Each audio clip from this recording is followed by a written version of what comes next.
Bonjour à tous et du coup bienvenue à cette webconférence qui portera aujourd'hui sur le TWI et les standards et particulièrement sur la mise en place et le déploiement de votre base des savoirs. Donc du coup moi je me présente, je suis Camille Lambert, je suis chargée de projet marketing au sein d'XL Group et aujourd'hui la session sera donc animée par Jean-Michel Bouzon, Master Black Belt Lean et Laurent Berger, Black Belt Lean.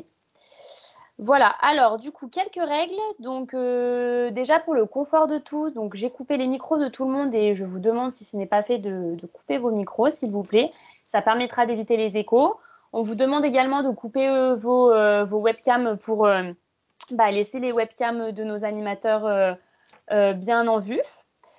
Pour ce qui est des questions, alors vous pouvez poser vos questions tout au long de la session via le module de chat qui se trouve sur Teams, qui se situe sur votre barre à droite. Sachez que pour les questions, on prendra 15 minutes à la fin pour y répondre, mais il est possible également qu'on réponde au fur et à mesure de la webconférence si c'est possible, soit via le chat, soit en direct. Du coup, pour ce qui est des slides et du replay de la webconférence, on vous enverra tout ça à partir de lundi dans la journée. Voilà pour ce qui est des petites règles. Maintenant, je vais vous présenter brièvement la société XL, le groupe, pour ceux qui ne la connaissent pas. Donc, nous sommes un cabinet de conseil et de formation spécialisé dans le domaine de l'excellence opérationnelle. Nous sommes implantés en France depuis plus de 30 ans et nous avons donc une antenne à Paris, à Grenoble et à Rennes. Et nous avons également une filiale en Suisse depuis 2014. Voilà, écoutez, je ne vais pas en dire plus et je vais maintenant laisser la parole à Jean-Michel et à Laurent. Et je vous souhaite à tous une bonne webconférence. Merci Camille. Bonjour, on va pas perdre de temps trop à se présenter, mais sachez que nous sommes deux praticiens du Lean, que voilà, ça commence bien. Hop. Voilà, donc couper les micros comme on dit, des bonnes pratiques. Aujourd'hui, un programme qui va se dérouler en plusieurs étapes, qui est en continuité d'un certain nombre de webconférences qu'on a fait durant le confinement avec Laurent. Celle-ci est plus centrée sur la partie capitalisation et transmission des savoirs. Donc, vous avez le menu, sans plus attendre. On va faire l'introduction. L'introduction, c'est quoi? C'est de vous parler de pourquoi on vous parle de ça. Vous savez nous sommes un cabinet d'excellence opérationnelle et dans le cadre de nos activités, bien sûr, on est souvent amené à aider ou formaliser des standards et bien entendu transmettre aussi des compétences. Dans le standard, il faut bien voir qu'on entend tout ce qui va permettre d'être répétable et reproductible à un opérateur, et on est tous opérateurs quelque part dans notre métier. Donc ça concerne bien l'ensemble des collaborateurs de l'entreprise qui doivent être répétables et reproductibles. Nous n'entendons pas dans les standards des règles, des normes, des éléments, on va dire, de gamme. On est plus sur le comment on fait. Alors, c'est un élément dont on entend souvent parler, qui est souvent cité comme étant la base de toute démarche d'excellence opérationnelle. Bien souvent, on a un petit peu de mal à en voir concrètement les éléments sur le terrain. Et encore plus aujourd'hui avec la situation que l'on vit, avec des équipes qui sont plus ou moins reconstituées, on s'aperçoit qu'être capable d'avoir formalisé ces bonnes pratiques et de les transmettre devient quelque chose de très important.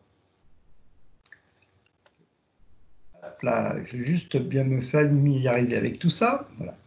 Alors, les enjeux, ils sont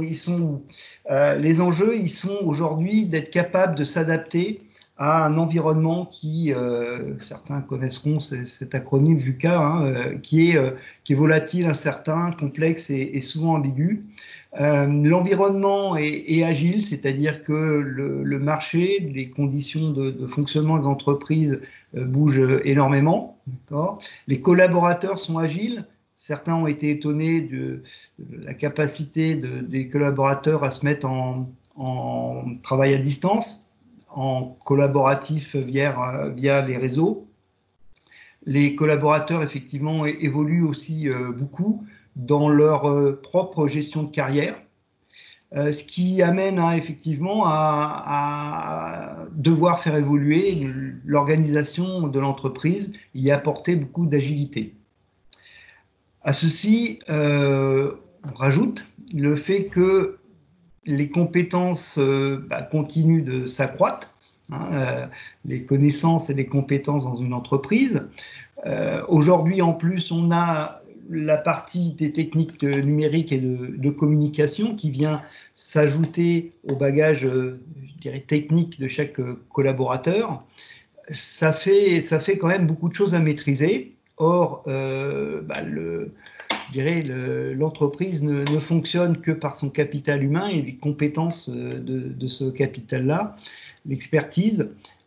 Et donc, à partir de là, on s'aperçoit qu'effectivement, il y a beaucoup d'enjeux dans la capitalisation et le transfert des savoirs dans ce monde qui bouge énormément.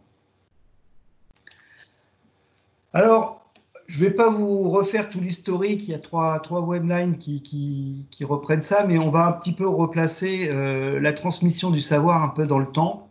Les premiers à, on va dire, réellement formaliser cet exercice-là de capitalisation et de transfert des savoirs ont été durant la Seconde Guerre mondiale à travers le département de la guerre des États-Unis, qui a dû se confronter à la problématique du départ des GI sur le front et au fait de pouvoir les remplacer aux manettes, c'est-à-dire d'être capable d'intégrer toutes sortes de personnes qui n'étaient pas forcément destinées à ça dans les industries, dans les services, afin de remplacer le départ des collaborateurs expérimentés. S'en est suivi tout un programme qui permet de formaliser et transmettre les savoirs, et derrière ça, y compris le développer et faire de la résolution de problèmes. D'autres ont contribué aussi à, je dirais, alimenter la partie, on va dire, technique de comment je transmets un savoir. Le GPM, qui est à l'origine de la TPM, Total Predictive Maintenance, a très tôt, à travers cette notion de maintenance de niveau 1, de transférer des activités de maintenance aux opérateurs, a très tôt travaillé sur comment formaliser les bonnes pratiques et comment les transmettre. C'est aussi je dirais, une source pour nous d'inspiration. Depuis ça, il y a eu dans le monde occidental l'avenue de toutes les normes qualité, systèmes qualité, qui demandent à ce qu'on maîtrise en fait les résultats à travers notamment la formalisation de ce qu'on doit faire. Aujourd'hui, ces normes évoluent. En plus, on y ajoute une notion de maîtrise de risque, et de résultats à obtenir. Et puis, il y a eu aussi, on va dire, l'arrivée du numérique. L'arrivée du numérique, et c'est pour ça qu'on parlera de 4.0, a dans un premier temps permis de simplifier ou de réduire la charge pour formaliser les savoirs, mais surtout dans les dernières années, a réellement permis d'avoir une autre approche de la capitalisation et du transfert du savoir. Je prends juste un exemple. Aujourd'hui, faire une vidéo, c'est à la portée vraiment de n'importe quelle personne sur son smartphone, et ça nous permet de capitaliser certains gestes, certaines pratiques qui seraient même très difficiles de décrire par le texte. Donc le numérique, non seulement a fait des progrès en sa capacité de stockage, sa capacité de traitement, mais offre aussi des possibilités de faire autrement et plus, on va dire, plus pertinent et plus concret.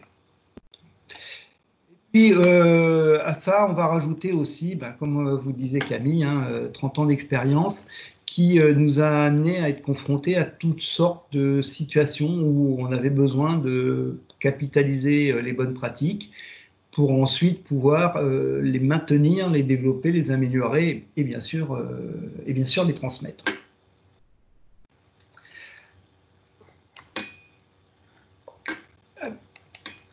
Alors, certains ont peut-être dû être étonnés de cette notion, ce terme bibliothèque des savoirs. À travers bibliothèque de savoir, on va regrouper en fait tout ce qui va permettre à une entreprise de pérenniser ses activités et d'un autre côté, garantir sa performance et notamment en étant répétable et reproductible dans toutes ses activités. Alors, j'ai vu qu'il y avait un certain nombre de responsables qualité ou de personnes impliquées dans la qualité, donc j'espère qu'ils ne vont pas hurler quand je vais vous présenter cette vision un peu particulière, de dire, voilà, d'un côté, on a un système de management qui nous dit ce qu'on doit faire, d'accord, qui part par un manuel qualité qui regroupe tous les processus, les procédures, et puis les procédures, on peut même les décliner je dirais, en gamme, en mode opératoire, il y a plein de termes là-dessus. Ça, c'est ce qu'il faut faire. La problématique qu'on a souvent, c'est sur le terrain, de garantir qu'on va savoir comment on le fait. C'est bien de savoir ce qu'il faut faire, mais comment on le fait, c'est important. Et face à ça, en fait, on va mettre en place ce qu'on appelle la bibliothèque des savoirs. C'est à la fois une réponse à ce qu'on doit faire, mais une réponse qui va s'adapter, je dirais, à l'humain, aux réalités du terrain, réalités qui peuvent changer en plus d'une journée à l'autre, en fonction des personnes présentes.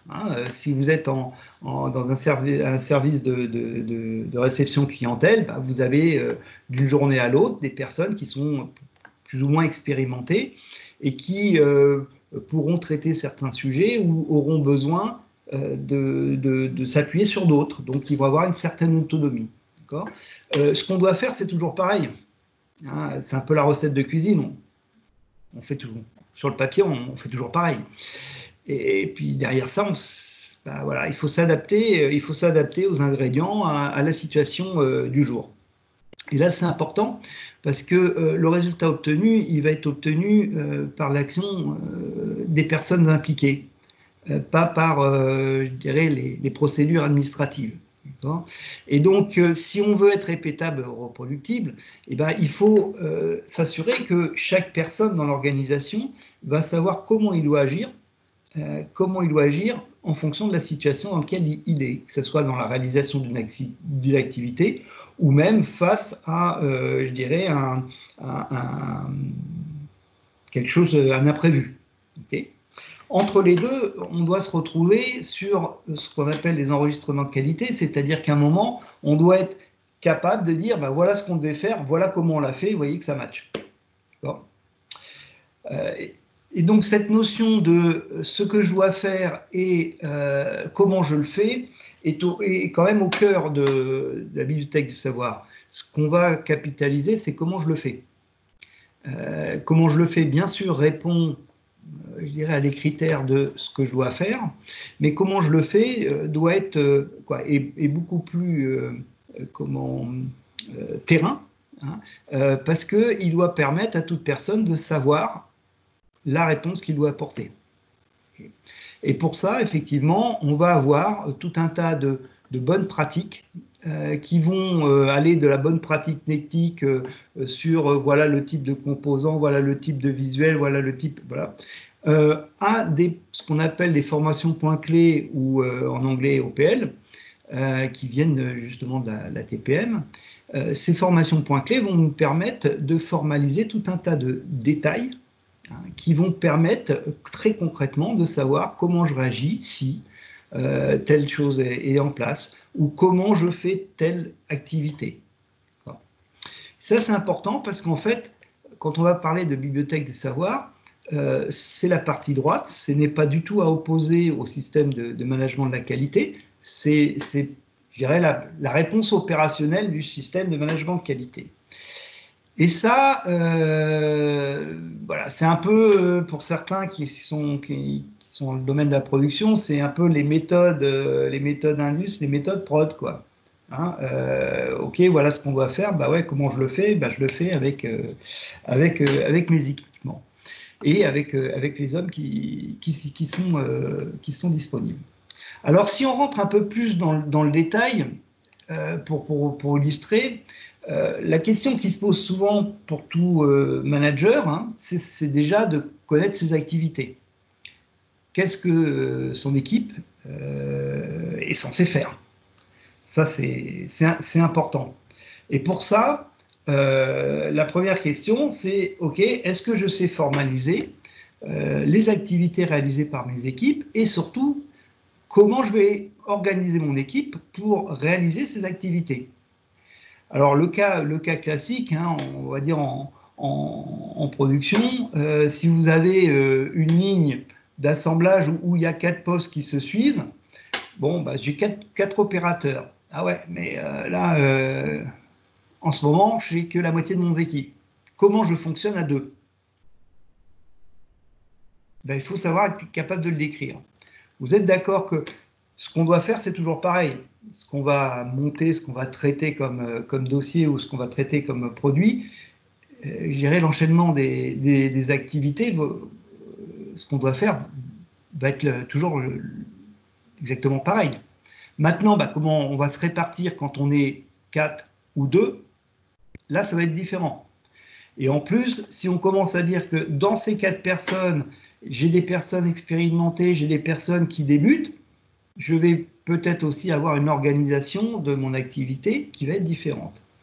Et la performance de l'activité va être justement comment j'arrive à faire travailler en équipe en fonction de toutes ces contraintes-là, hein, et comment j'arrive à effectivement tirer le meilleur parti de l'équipe. Et je peux être amené à organiser différemment ma production suivant les compétences qui seront présentes, que ce soit le nombre de personnes ou l'expérience acquise. Okay. Vous voyez bien que bah, la recette sera toujours la même. Maintenant, la façon de la réaliser va être bien différente.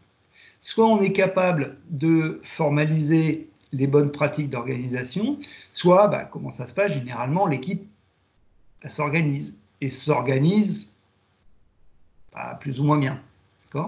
Or, souvent, il est important qu'en mode dégradé, on ait bien formalisé cette réaction. Donc la table des activités, c'est à la fois, voilà ce que mon équipe va faire, et comment je peux leur faire faire en fait ces activités.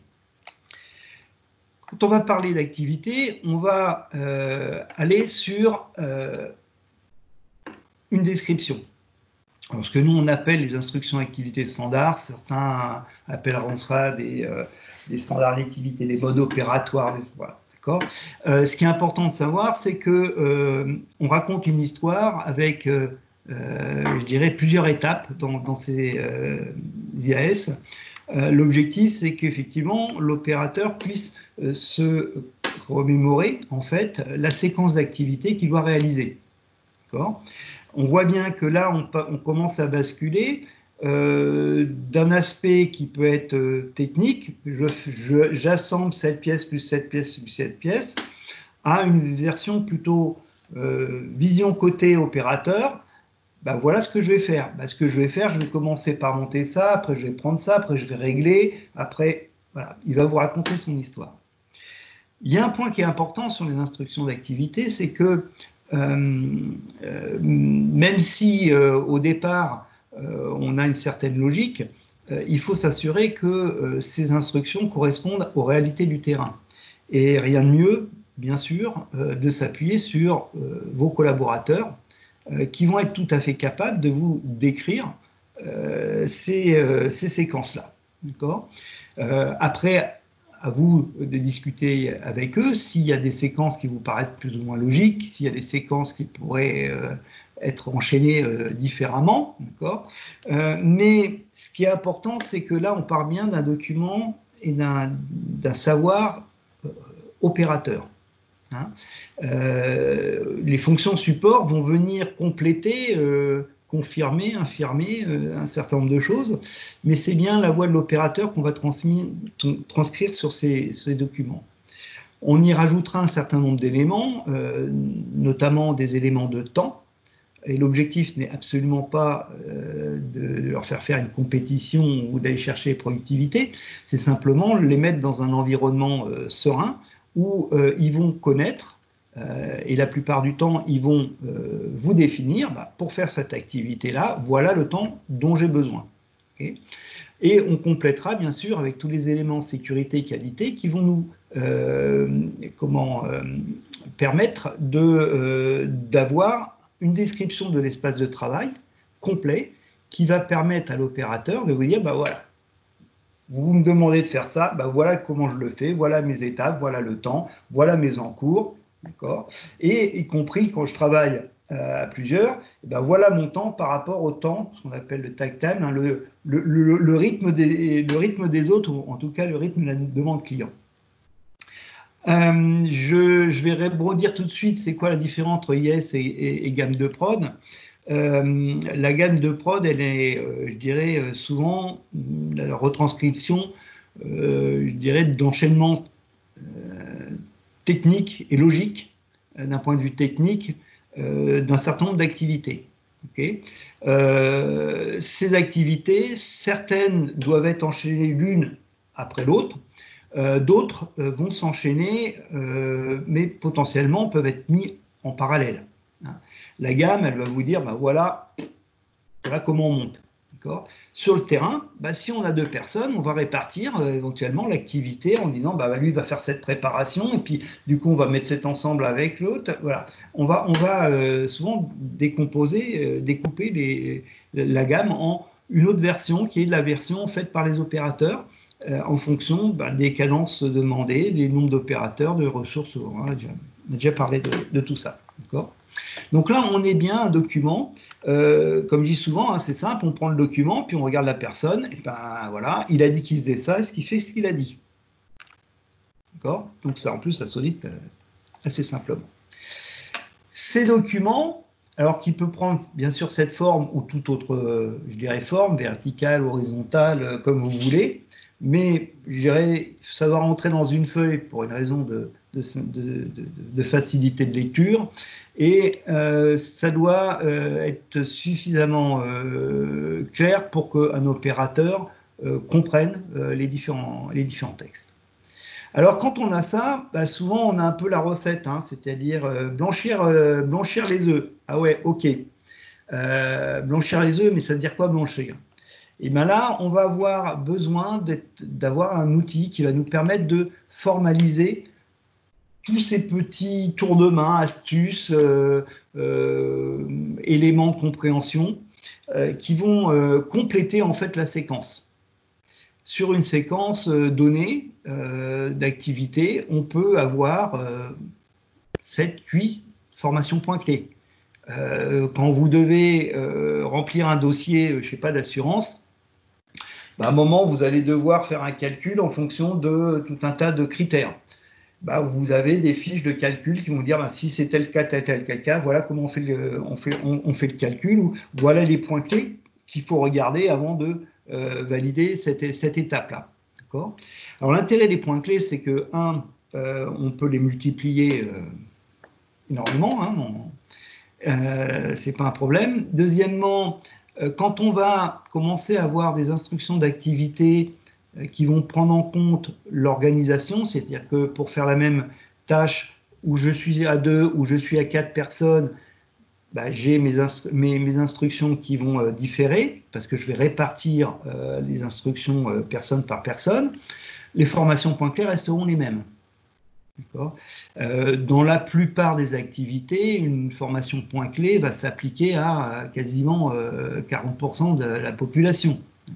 Même si chacun fait des choses un peu différentes, le point clé va être souvent réutilisé. Donc c'est à la fois quelque chose de très souple et très dynamique, et qui en fait permet aussi de transversaliser beaucoup de données. Alors, une fois que je sais décrire mon activité, y compris dans les petits détails, je vais pouvoir m'appuyer par exemple sur mes instructions pour les transformer en checklist. Hein, ces checklists faisant aussi référence bien sûr aux mêmes formations points clés, c'est-à-dire que je vais, et ça c'est souvent utile quand je commence à former des nouveaux arrivants, on l'a formé à l'instruction, on a fait l'accompagnement sur le terrain et on va le demander pendant un certain temps de faire un enregistrement qualité qui est, voilà, est-ce que j'ai bien suivi mes différentes séquences. Ça fait partie aussi des éléments de base de savoir et des éléments de confirmation du processus.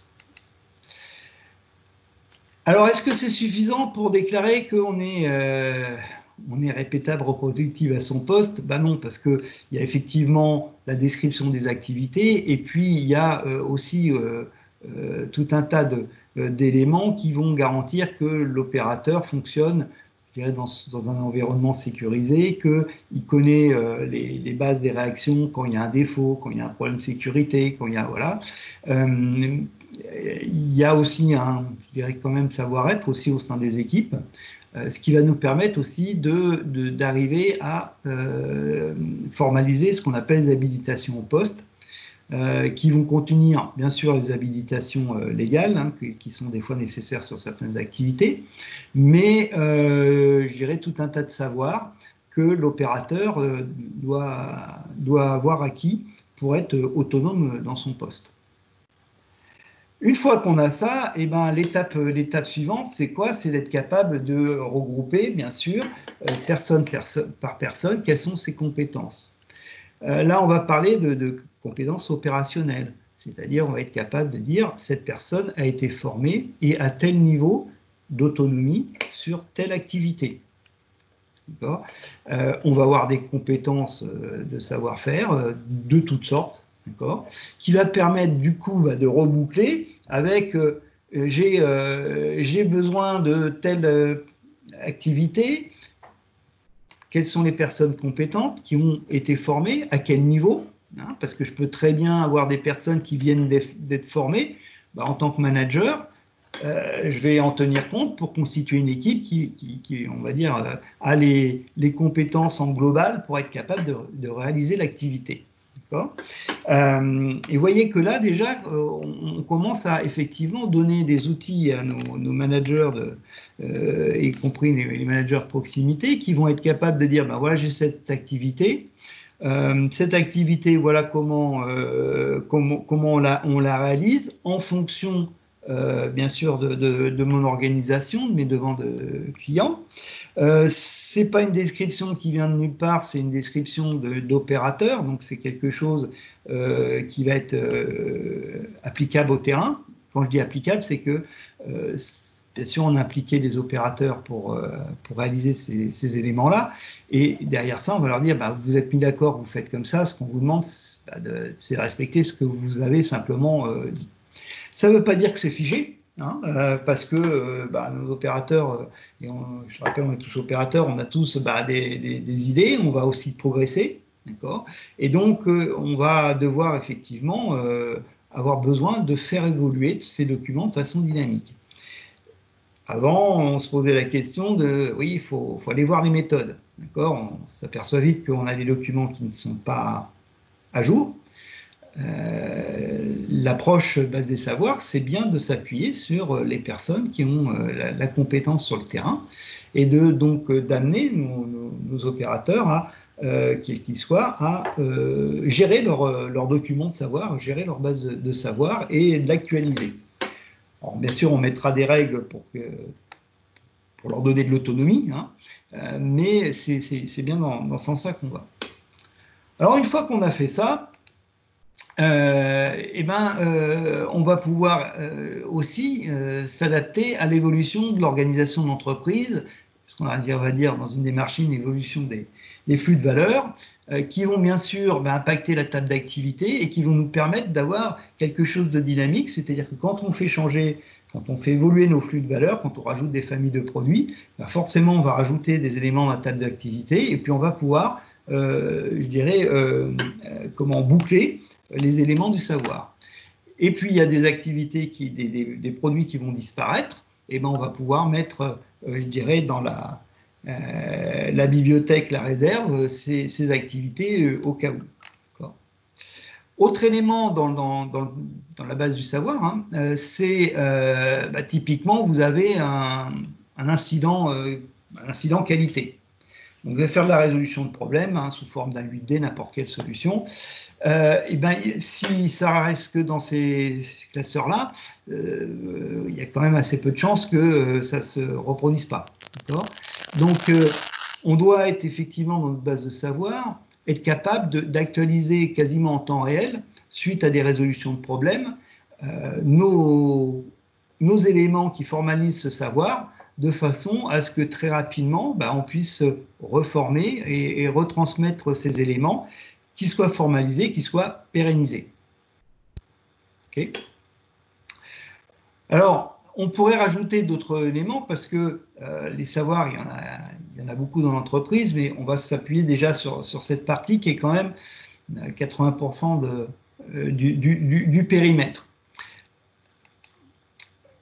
Pour vous donner rendre ça un tout petit peu plus concret, on va dire, et comme je vous le disais au départ, on a chez Excel souvent à formaliser ces savoirs. On va partager, je vais partager avec vous. Alors, est-ce que vous voyez mon écran? Oui, on voit ton écran. C'est bon, parce que moi j'ai un mauvais retour.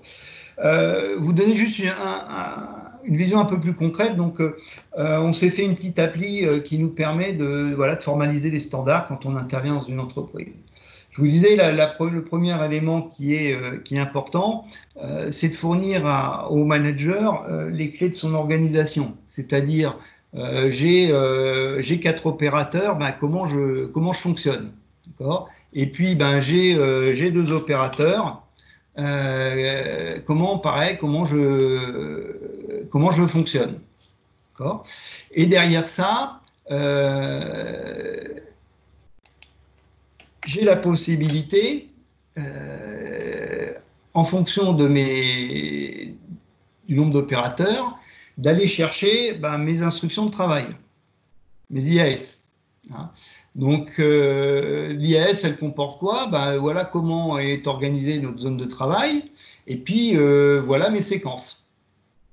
Là, c'est typiquement un support qui est d'instruction pour réaliser des avions dans le cadre d'une formation. Derrière ça, effectivement, ok, prendre une feuille et mettez-la en position, ok, ça veut dire quoi? Prendre et coller 12 ronds verts, ça veut dire quoi? Voilà, vous allez pouvoir lier avec une formation point clé. Cette formation point clé, elle va comporter ou des vidéos comme sur la droite ou des éléments qui vont permettre à l'opérateur de savoir, ok, coller, ça se fait comment, et en plus, quels sont les critères qualité qui vont me dire si c'est bon ou si c'est pas bon. Voilà juste un exemple, hein, et puis bon, bien sûr, on peut revenir bien sûr à tout niveau. On peut aussi très bien dire, j'ai cette instruction, je vais en faire en fait une checklist, d'accord? Et cette liste, je vais en faire un enregistrement. Cet enregistrement va me permettre de dire, voilà, je m'appelle un tel et ok, c'est bon, c'est contrôlé, ou c'est pas applicable et voilà, c'est terminé. Hop, voilà. Okay. L'intérêt de vous montrer ça, c'est vous expliquer que le digital et aujourd'hui les solutions, alors que ce soit celle-là ou une autre, vous permettent d'avoir des choses très dynamiques, avoir des choses qui vont vous permettre de faire réaliser directement par les opérateurs les les éléments, vu que là, il suffit qu'avec sa tablette ou son téléphone, il vienne rajouter une activité. Voilà, il appuie et il rajoute une activité. Voilà, et c'est bon. D'accord. La plupart du temps, quand on constitue les bases de savoir, ce sont directement les opérateurs qui réalisent, qui prennent la main sur l'application. C'est pas très compliqué, il y a des champs à remplir, et qui vont vous permettre de capitaliser les bonnes pratiques. En plus de ça, ils vont vous capitaliser la plupart du temps le juste nécessaire. Voilà. Donc, c'était juste pour vous montrer ce type d'application. Donc, on a différents... un petit complément par rapport à ce que tu viens d'aborder. L'objectif, c'est que ce sont les gens qui sont sur l'opération qui... le principe, c'est que ce sont ceux qui font l'opération qui savent comment elles se font. Ça ne veut pas dire pour autant que donner cette latitude, c'est l'anarchie dans la gestion documentaire et dans les validations. Et évidemment, ce que vous montre Jean-Michel, c'est on a la possibilité de mettre à jour notre base de standards en fonction de la réalité et l'évolution des postes. Pour autant, il y a évidemment une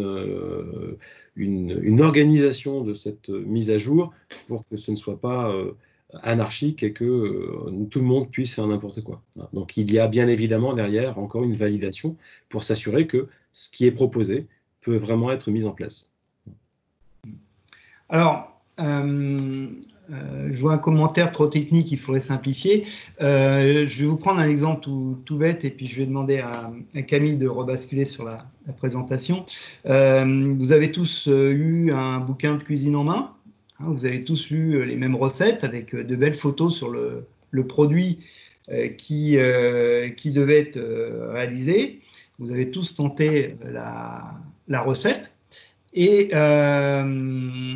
souvent, on a constaté que le résultat n'était pas forcément à la hauteur je dirais, de la photo qui était présentée sur le bouquin de cuisine. D'accord ? Pourquoi ? Parce que la plupart de ces livres-là ou de ces vidéos, parce que maintenant il y a beaucoup de tutos, la plupart de ces vidéos ou tutos, en fait, n'intègrent pas tous les tours de main que la personne qui réalise l'activité maîtrise parce qu'ils ont des compétences métiers. Okay. Donc, vous voyez bien qu'à un moment, il faut effectivement avoir la séquence, mais avoir les tours de main. Autre point sur lequel on pourra réagir, en fait, effectivement, on est sur aujourd'hui des applications de type 4.0 qui nous affranchissent de toute cette gestion technique qu'on pouvait avoir précédemment sur ce type d'application. Donc là, si vous voulez, l'application qu'on vous met ne nécessite pas d'animateur, pas de gestionnaire, c'est directement géré par les opérateurs. Ça ne veut pas dire effectivement, comme vous le disiez Laurent, que les fonctions support n'ont pas le droit de regard, qu'il n'y a pas effectivement des règles d'autonomie sur ce que peut modifier ou pas modifier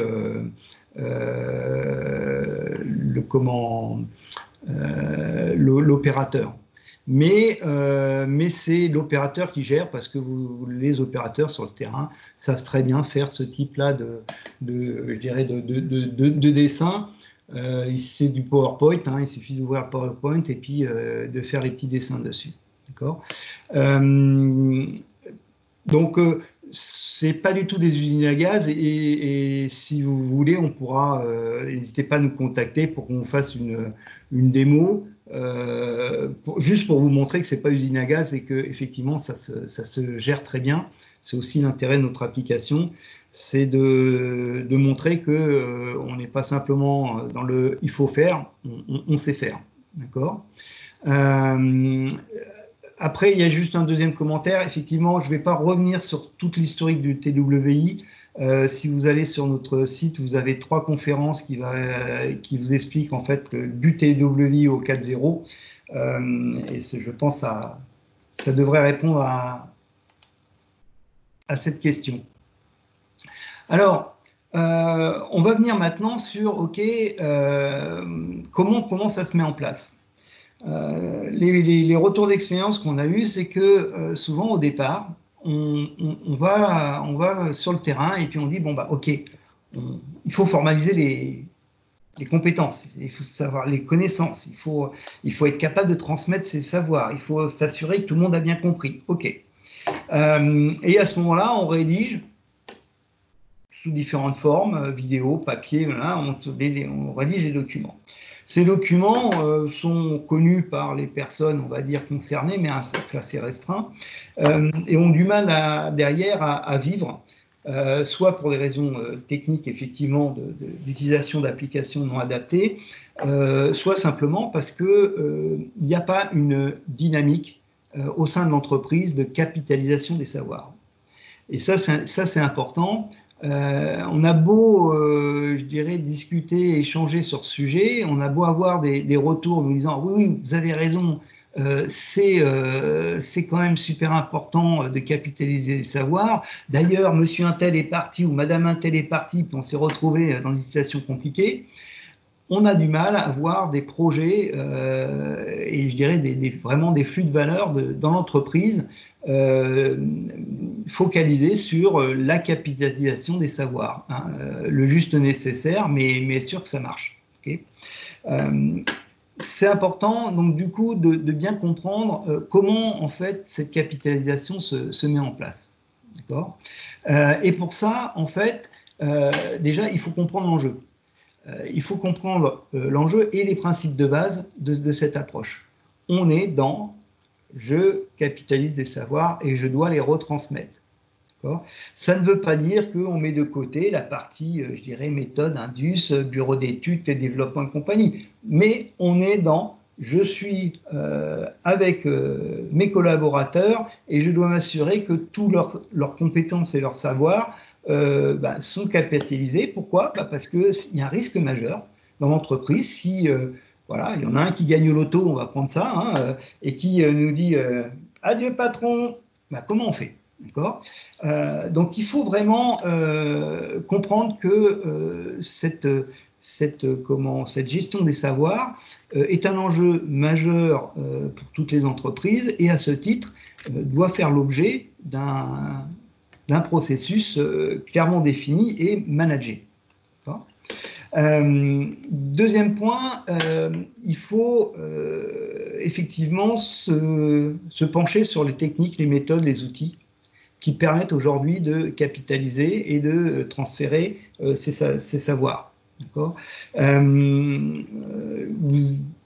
Vous avez dû entendre depuis peu, on revient sur la FEST, hein, les actions de formation en situation de travail. C'est quelque chose qui existe depuis le TWI, hein, on est vraiment là-dessus, c'est construire des parcours pédagogiques qui vont permettre de transmettre des savoirs. Bien sûr, formaliser les savoirs et s'assurer que ça marche. D'accord. Une fois qu'on a dit ça, on se retrouve tous face à une problématique d'outils techniques. D'accord. Là, il y a différentes solutions. Il y a quelques de nos partenaires là, qui sont dans la conférence, que ce soit Loïc pour Usitab ou Eric pour Dataline.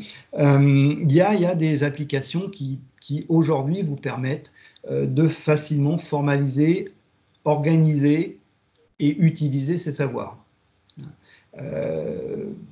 L'application qu'on vous a montrée tout à l'heure, elle marche sur PC, sur le cloud bien sûr, ce qui fait que dans la plupart du temps, les opérateurs utilisent leur propre smartphone hein, pour aller chercher les docs. Hein. Donc on n'est plus sur des applications en kilo-euros, on est sur des applications, je dirais, en frais généraux. Hein. C'est ça. Donc il faut quand même comprendre et les outils et les techniques, que ce soit de capitalisation ou de partage des savoirs de l'entreprise. Troisième point, bien sûr, il faut comprendre les prérequis. Les prérequis dans la capitalisation du savoir, c'est tout bête, c'est déjà de savoir faire le tri sur quelles sont les compétences et les expertises dont disposent nos collaborateurs. qu'est-ce qu'il faut formaliser, qu'est-ce qui est un plus, je dirais, par rapport à la concurrence notamment, d'accord, et comment on va pouvoir mettre ça en place. Comment on va pouvoir mettre ça en place, c'est-à-dire que si on commence à capter, mais qu'on n'a pas réfléchi à la structure, je dirais, documentaire, même à l'ergonomie d'accès à ces données, on va constituer une grosse base et puis personne ne va y aller. Bon, c'est plus les classeurs dans une armoire, ça va être sur un disque dur, mais on aura effectivement capitalisé beaucoup de savoirs qui serviront à pas grand-chose. Donc il faut bien avoir compris toutes ces démarches, ce pas à pas, afin de constituer en fait, je dirais, un socle pour développer la base de savoir. Et le deuxième point, je ne vois plus du tout le texte du coup, le dernier point, c'est que ça doit être, il faut s'attacher à bien comprendre comment on va transmettre ces savoirs et comment on va former nos opérateurs. Donc le premier point, c'est clairement, vous l'avez compris, c'est au niveau des comités de direction, comprendre en fait quel est l'enjeu et comment il va falloir s'y prendre, les prérequis, on va où, et bâtir un vrai processus de capitalisation et partage des savoirs. Une fois qu'on a fait ça, on va être capable de passer, je dirais, à la mise en œuvre. Capitaliser un savoir va toujours, comme toute, je dirais, nouvelle démarche, devoir affronter la résistance au changement. Ce qui est important, c'est que tout le monde ait bien compris quels sont les enjeux et qu'est-ce qu'on doit maîtriser par rapport à la capitalisation des savoirs. Et ça, il faut être capable aussi de dire clairement, voilà les compétences, voilà les enjeux pour l'entreprise, et voilà où ça va jouer, et derrière d'être capable de dire voilà comment on va jouer. Okay. Il va falloir faire le tri dans les compétences des entreprises, des collaborateurs, excusez-moi.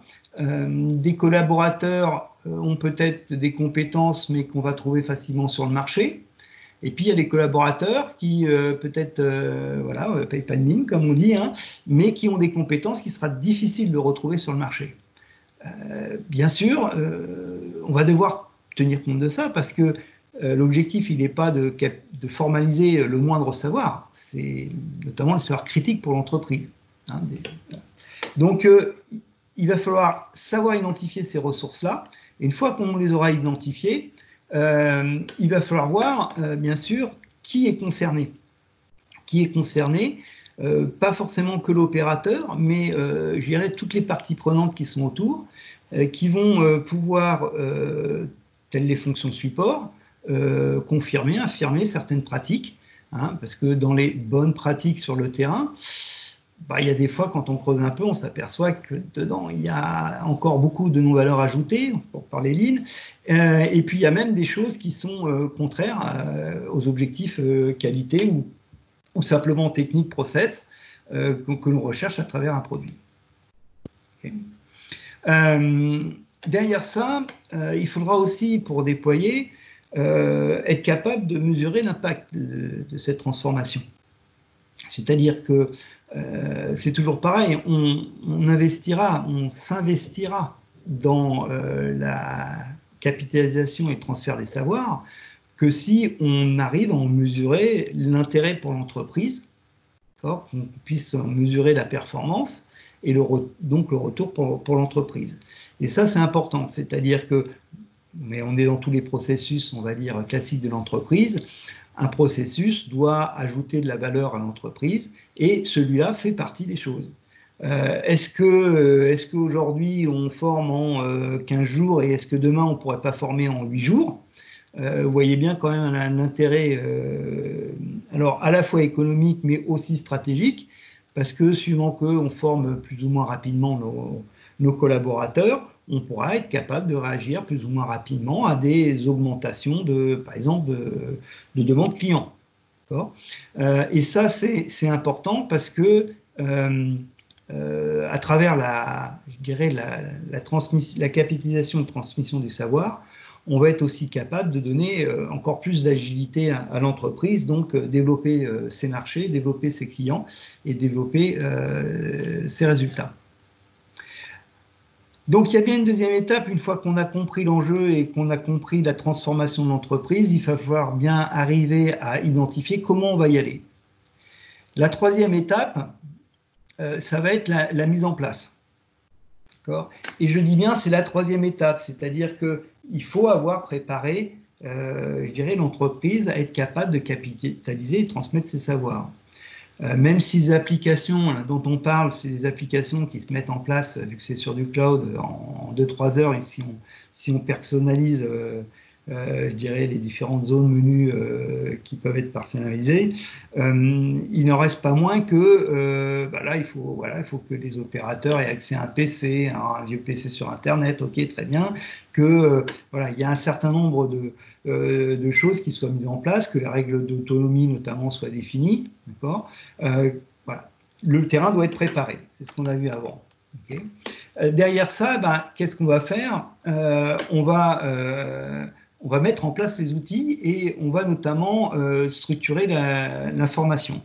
Comme on dit, trop d'informations tue l'information. La difficulté, c'est que des savoirs, il y en a beaucoup dans l'entreprise, mais que pris un à un, chaque personne finalement a un domaine de savoir à formaliser qui n'est pas forcément très, très important. Maintenant, si ça s'est jeté au milieu d'un sac où il y a tous les savoirs de l'entreprise, ça peut devenir très, très compliqué. Alors, là, c'est pareil, à travers la démarche Lean, les précurseurs, on va dire Toyota, s'est préoccupé très tôt de cette gestion, organisation des documents, notamment parce qu'à l'époque, ils avaient du papier, et que c'était une des conditions pour que ça marche, c'est-à-dire avoir un système qui permette d'accéder à l'information très très rapidement, donc de la partager.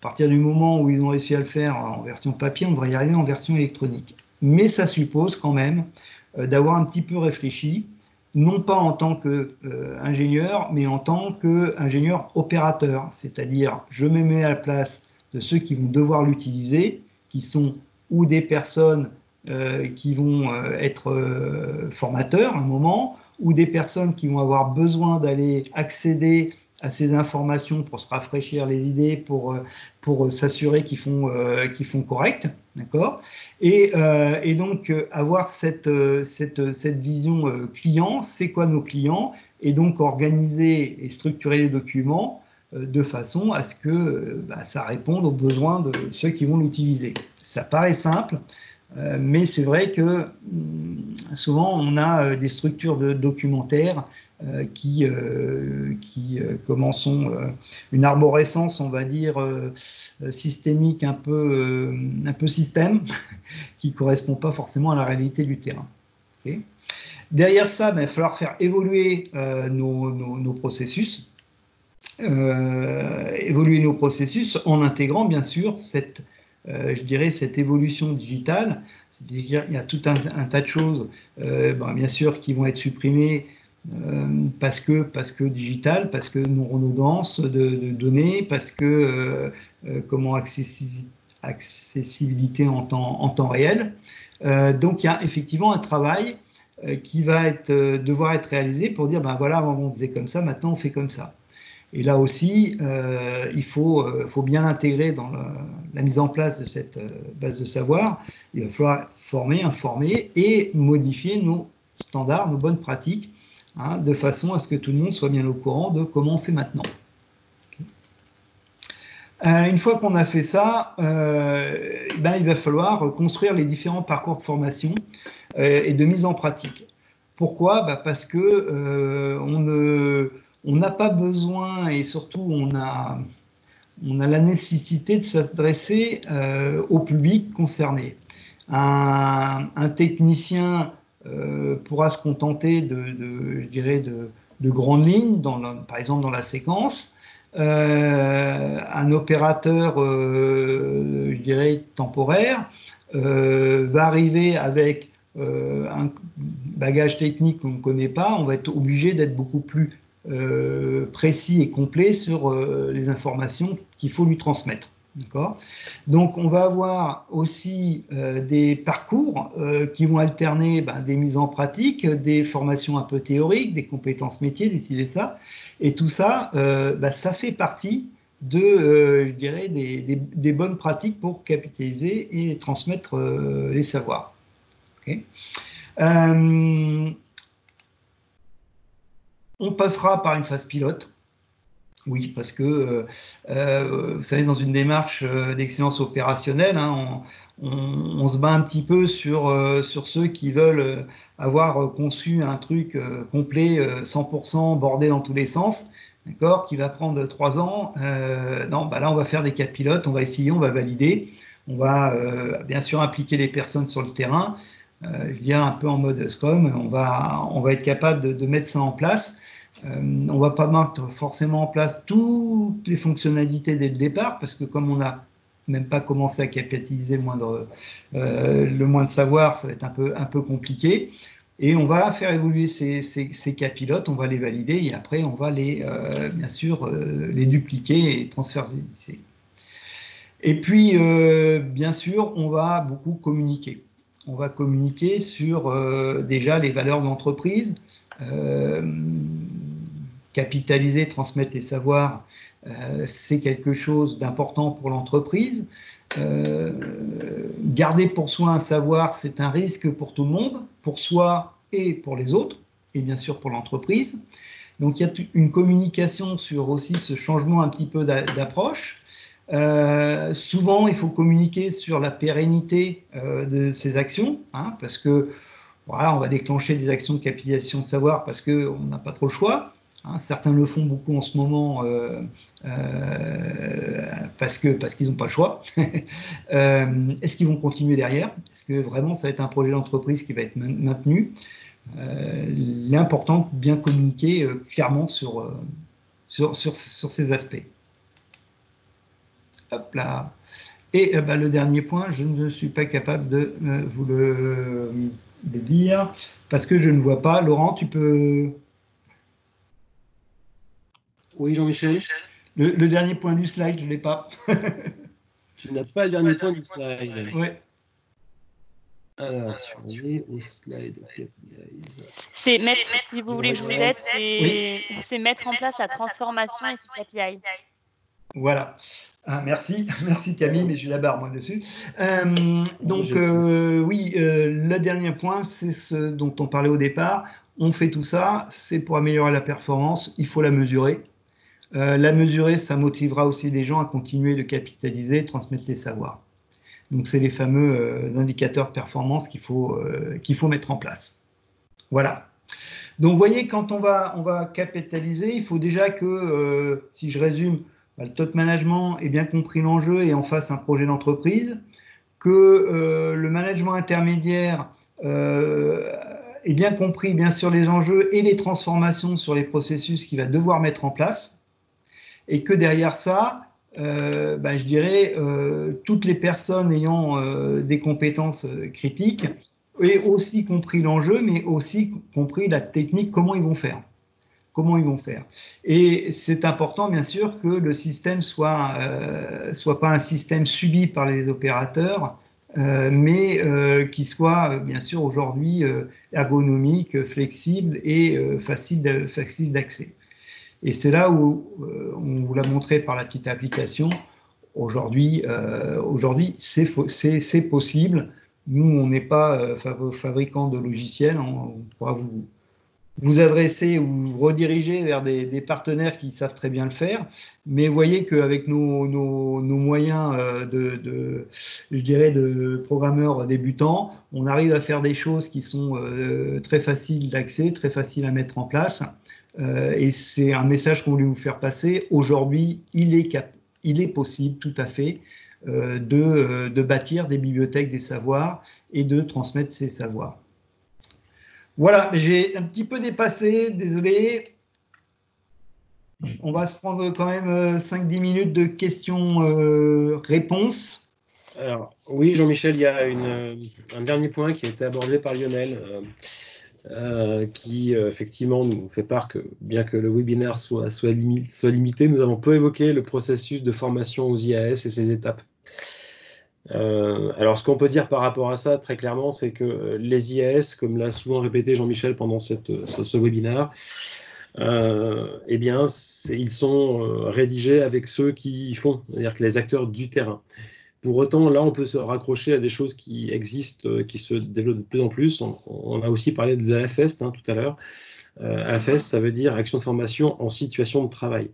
Le processus AFEST, justement, permet de maîtriser ce processus d'apprentissage avec, pour faire simple, on va dire un formateur référent qui ne va pas montrer comment il fait, mais qui va plutôt essayer de décortiquer les actions avec ceux qui font.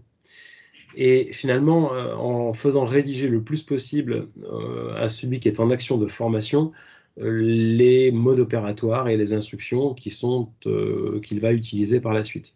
Donc, ce processus, aujourd'hui, la FEST a vraiment justement comme objectif de maîtriser ce processus de formation en accompagnant les gens et en étant en situation non pas purement théorique ou simplement d'assister à comment je fais, mais bien à être auto-apprenant en auto-rédigeant mes propres standards. Il faut voir qu'aujourd'hui, le digital vous permet vraiment de mettre ces outils directement au niveau de ceux qui vont les utiliser. Et à partir de là, effectivement, ça simplifie beaucoup de choses. Pourquoi? Parce qu'ils vont retrouver leur langage, ils vont retrouver leurs repères. Et c'est là où il faut être à la fois très clair sur l'autonomie qu'ils doivent avoir, ou est-ce qu'ils ont le droit de modifier, pas modifier, y compris tout ce qui est critères de sécurité, je dirais d'ergonomie, de choses comme ça, et à la fois les laisser s'exprimer tels qu'ils le font. Et on sait très bien que c'est une des conditions d'appropriation en fait de ces outils. Alors, est-ce qu'il y a des outils conseillés pour capitaliser des savoirs, des retours d'expérience et des bonnes pratiques? Oui, il y a quelques outils. Alors, je crois que c'est sur la dernière webline TWI 4.0 où je vous avais il y a un slide avec quelques outils. On se trouve aujourd'hui effectivement à l'intersection de plusieurs choses. Des outils de gestion multimédia, de la gestion électronique de documents, des outils aussi de processus, parce qu'il y a effectivement un processus je dirais de gestion de validation. Il y a des outils aujourd'hui qui permettent je dirais, en dehors de RP, de ci comme ça, de faire des petites applications toutes simples. Maintenant, tout dépend le contexte dans lequel vous évaluez, parce qu'autant on aura toujours à peu près les mêmes structures, autant il faut que le document y réponde à vos besoins. On est intervenu dans du BTP avec des compagnons. On est moins sur des séquences que sur voilà, vraiment des savoir-faire techniques avec des tours de main. Et donc, effectivement, il faut choisir quelque chose qui soit suffisamment souple pour que l'opérateur ou le technicien qui veut formaliser un savoir n'ait pas à se gratter la tête pendant 3 heures sur comment il va le rentrer dans la bécane. Donc ça, n'hésitez pas à nous recontacter, on pourra échanger sur ces éléments et en fonction de vos besoins, vous rediriger vers des solutions.